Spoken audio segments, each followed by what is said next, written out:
Well, as I was alluding to earlier, attention tree lovers, if you dream of sitting in the shade of a new tree, you'd better get planting. It takes time for trees to get established and grow, and we're here to help. Carla Antonation is our guest for today's call-in conversation. She is co-owner of Trilogy Tree Services, and she joins us now in studio. Hi there, Carla. Hi.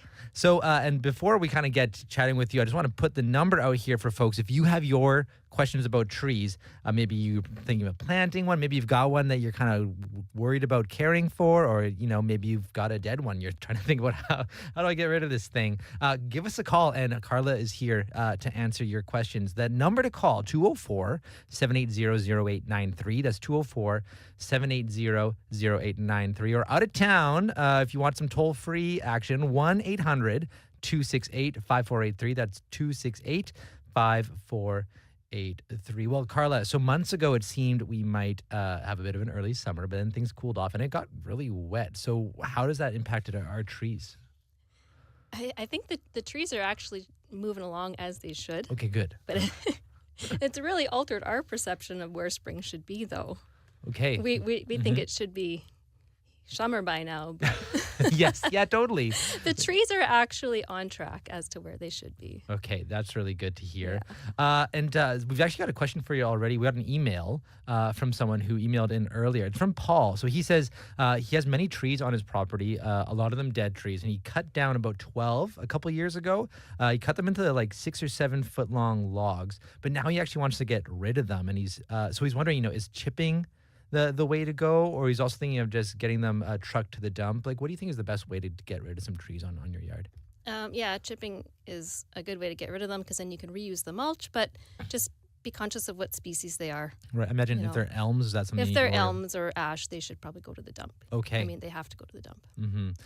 And in terms of folks who are probably thinking about planting trees right now, what are the things people should consider before adding a new tree to their property?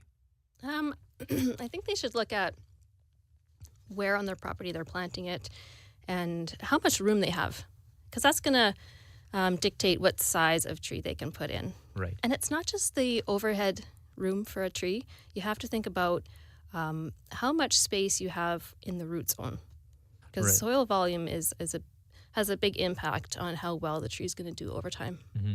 I mean, I know for some folks, I know everyone's got that. The big, they might have those big boulevard trees, a big elm or something like that. But they have that front yard, and maybe they want to plant it close to one of these big established trees. Is that advisable if they want to plant a tree on their front yard near one of these bigger trees, or is that not a good call? It's possible. I guess it depends on the situation, but yeah, we can definitely plant near other trees. I think it would just depend on the situation and what kind of tree you want to plant. So what are some of the best varieties of trees to plant? There's lots, we actually do have quite a bit of variety, being that we're a prairie climate in Canada, but we've got several ornamental trees that are good. We've got medium-sized shade trees, we've got large shade trees, and lots of fruit trees as well. So I think a few on my top list for ornamentals would be, the Hot Wings maple, the Ming cherry, Princess K plum is really nice, and the tree lilacs are really nice. Those ones are all really hardy and they do good. The list goes on, but those are some of the more common ones that we plant. Okay. We had someone call the listener the line, and they had a question about removing a spruce tree. So apparently there's a spruce tree on their yard. This is from Lena. It's died from the top down. So how can they get it removed? They should just call ISA certified arborist. Okay. I reckon that was probably the answer. I was thinking. Yeah. You wouldn't want to go up there on your own. Yeah, but it is important to choose a service that has ISA certified arborists on staff that are going to be able to do the work, and don't be afraid to ask, the company what they have for training and what they have for education. And, safety is a huge component of how a tree service operates. Mm-hmm. I was also wondering, in terms of going back to the variety of trees that you could plant, are elms and ash totally out of the question for planting now? Are they just don't do it? Or No, there's several elms that you can get in nurseries garden centers. And a lot of them are DED resistant. Some of them are doing really, really well. And as far as ash go, we aren't planting ash trees. It's the emerald ash borer, is here as we know. It's still on a bit of a holding pattern. It hasn't moved very much out of that area. However, we're still not planting ash trees. Probably smart. It's just at a holding pattern, and it's a wait and see what happens. Gotcha. We got a question from someone on YouTube, actually. So what's the best way to get rid of tree stumps and roots, particularly from old lilac trees? The surefire way to do it is stump grinding. Makes sense. So it's a machine that has a cutting wheel on the front of it, and it actually grinds out the roots in the stump. That's the best way to prevent it from regrowing. And let's say, I'm just going to put the number out here one more time for folks if they are thinking of giving us a call. If you have your questions, that number to call, 204-780-0893. That's 204-780-0893. Toll free, 1-800-268-5483. That's 1-800-268-5483. So let's say you're at a garden center. You're just like, I want to plant a tree. What the kind of things should you be kind of looking for in a good, healthy tree? When you're actually selecting the tree? Yeah. I guess you're looking at the overall tree top to bottom. So when you're looking at the top of the tree, you want to try to select one that only has a single leader. However, sometimes that can be corrected over time with pruning. But, starting off with a single leader is good. I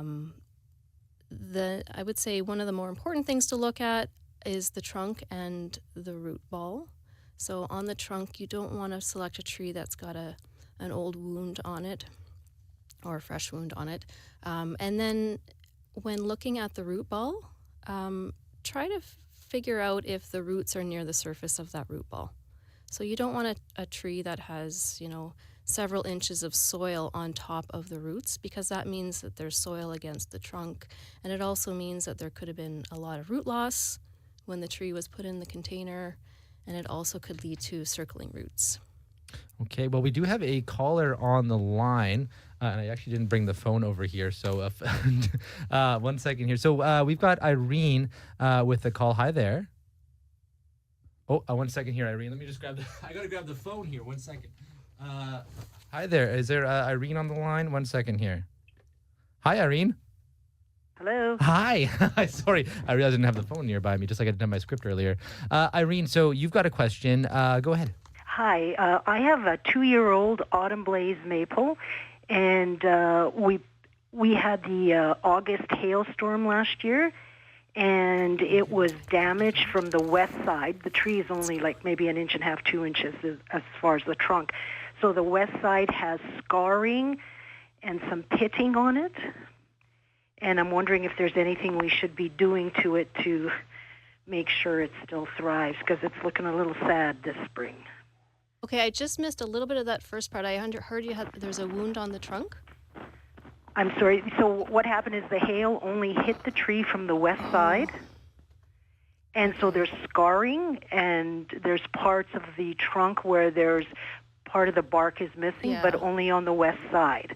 And the tree is looking a bit sad right now. So unfortunately, there isn't very much that we can do for trunk wounds. If there's any bark that's just sort of like hanging off of it, you could cut it off without cutting into any of the live tissue. And then don't cover it up with anything. Don't paint it with anything. Just let it be. The tree will seal over the wound on its own. I've heard of other hail-related damage to tree canopies today. So yours isn't the only one, but it's best just to let the tree seal over those wounds and deal with them on their own. Thanks for that. You're welcome. Okay, bye. Thank you, Irene. We also have Benna here on the line. Hello there, Benna. Hello. Hi. What's your question? All right. Our area has a great number of golden ash trees that were planted roughly about 18 years ago, and we've got one between two houses here. The trees have these clusters of ugly black drying flowers, I believe, from last year. These showed up a couple years ago here. The tree that we have on our property has some green buds that are starting to open up, but they've got all of this black stuff. Now, is this tree dying, or what's happening to it? The good news is it's not dying. Oh, good. You're right about the flowers. So last year there was a little mite insect that got into the flowers, and it caused them to be deformed and not form properly and fall properly as they should. And so that's why they're still on the tree. So Okay. it's not a health problem, it's just an aesthetic problem. Oh, all right. So, I mean, you can try to take them off. If the tree is small enough, you can sort of pick them off or... Yeah, no, it's too big Too to big. do that. So will they Sometimes eventually just fall off? they will, but they'll come back because the mites are still there. You can try something like a dormant oil. Might help with that over time. It's not a fix-all for everything, but it could help. And you could consult with an arborist and see if they can help you out with that if the tree is too large for you to spray.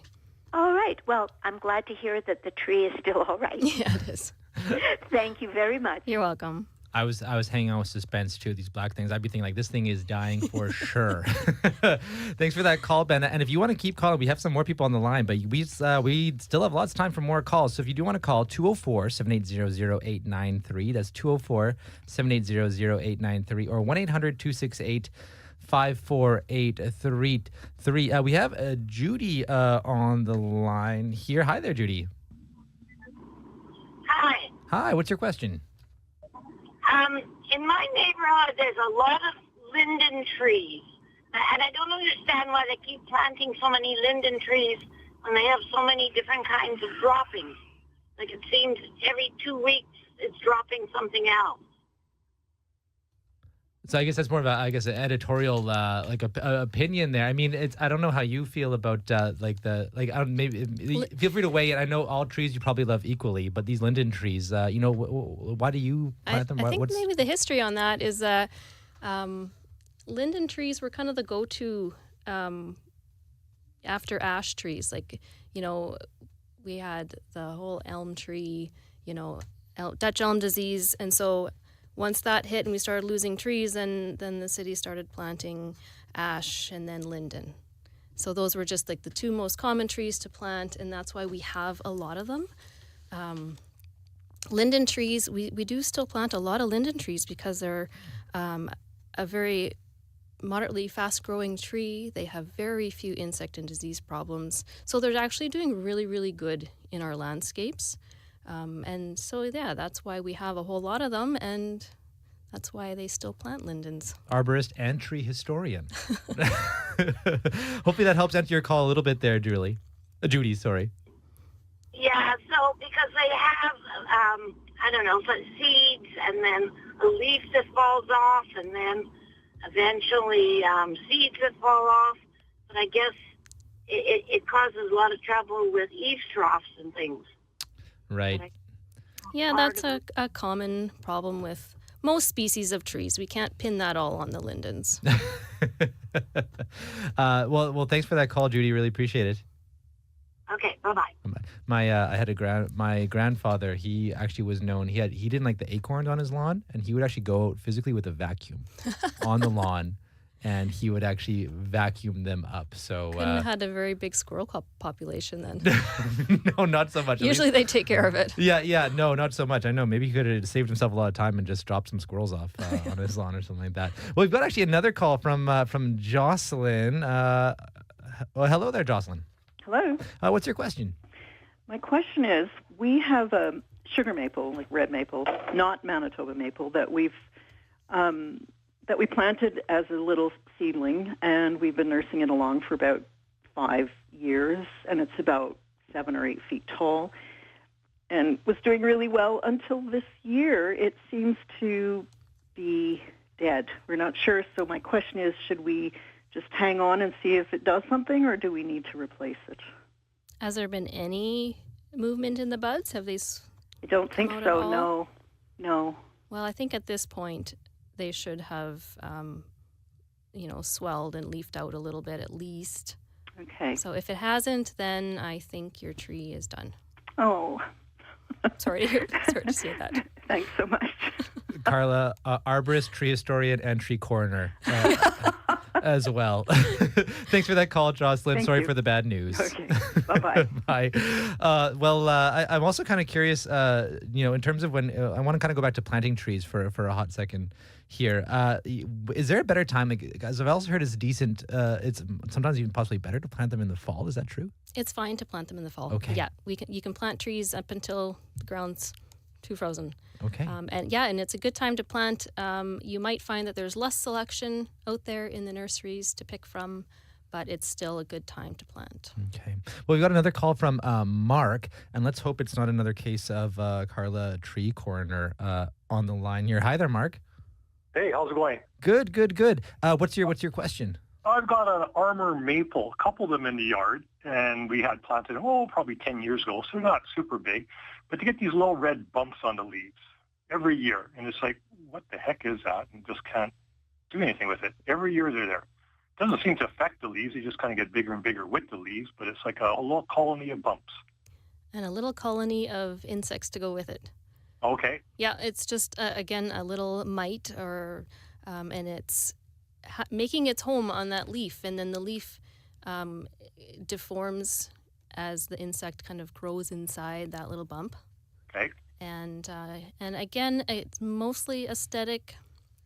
However, I have seen they're called galls when an insect forms habitat and the tree deforms around it. So when it's really high populations and the whole leaf is covered, then it starts affecting how that leaf functions.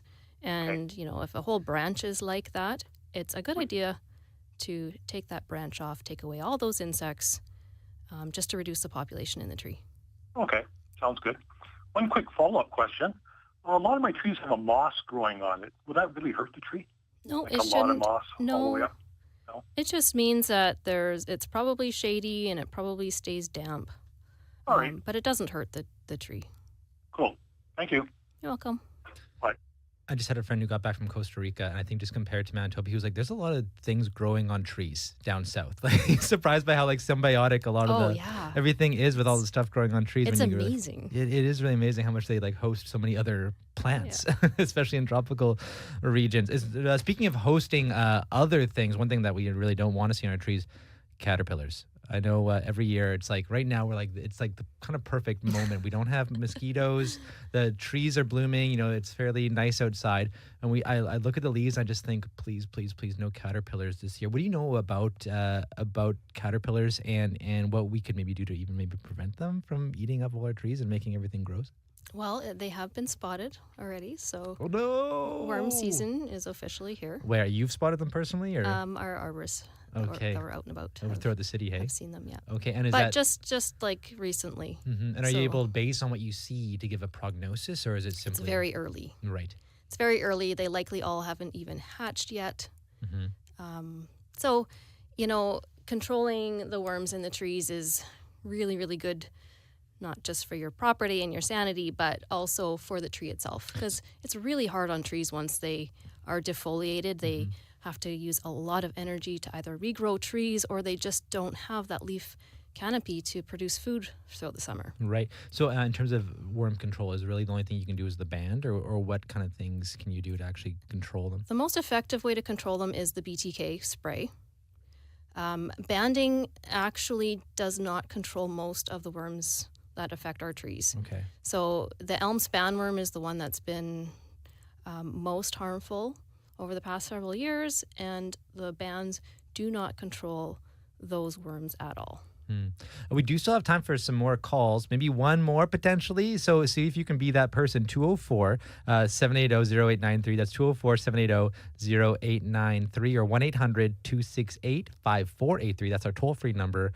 1-800-268-5483. I just kind of want to go talk a little bit more about, where our canopy is at. Do you Do you have hope for our tree canopy? I think every year, just that orange dot of death. I just had a big, beautiful elm tree come by. On my son used to even give it a hug as we walked by. I know. And then now it's just gone. It must hurt for you as an arborist. But what are your hopes for the canopy? Well, I know we have been losing elm trees at a higher rate than average in the last 5 to 10 years. We've been losing more and more elm trees. But I think it's important that everybody remembers that we don't give up on these trees. And there's been such a big push on planting over the last couple of years with all of the funding that's been put into planting, and that's great. We need to replace trees that are lost, but we cannot forget about our existing mature trees, and we can't let our elm trees go just because we think we can replace it, because they are irreplaceable.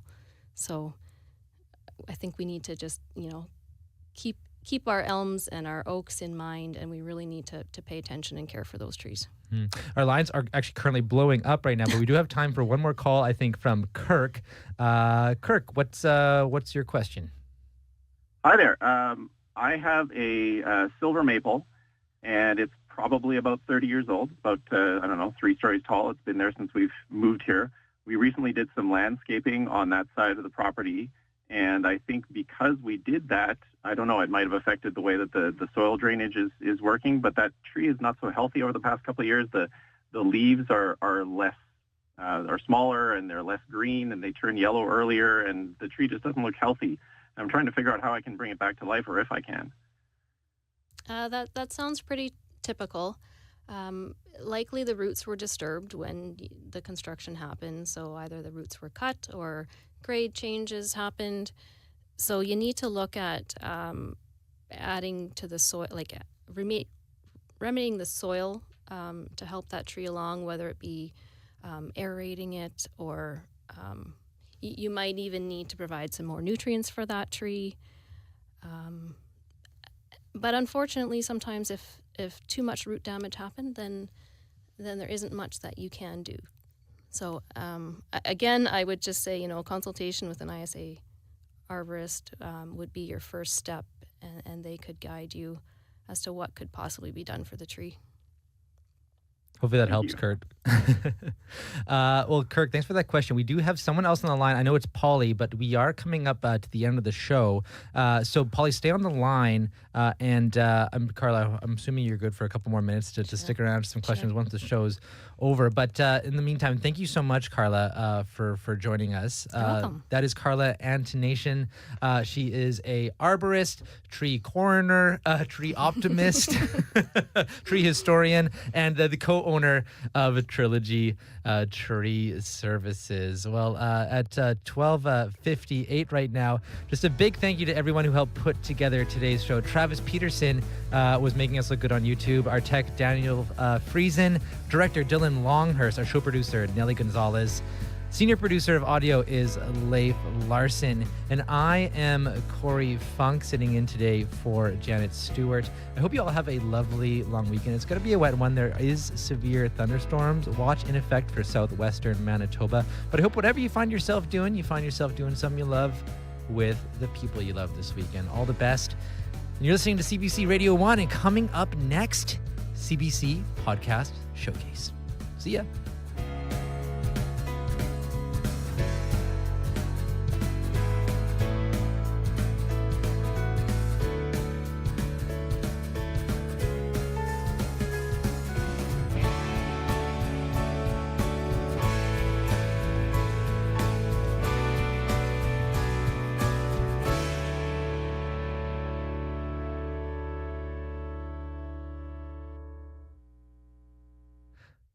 Hi, Polly. 1 second here. I'm just going to put you on here. Hello.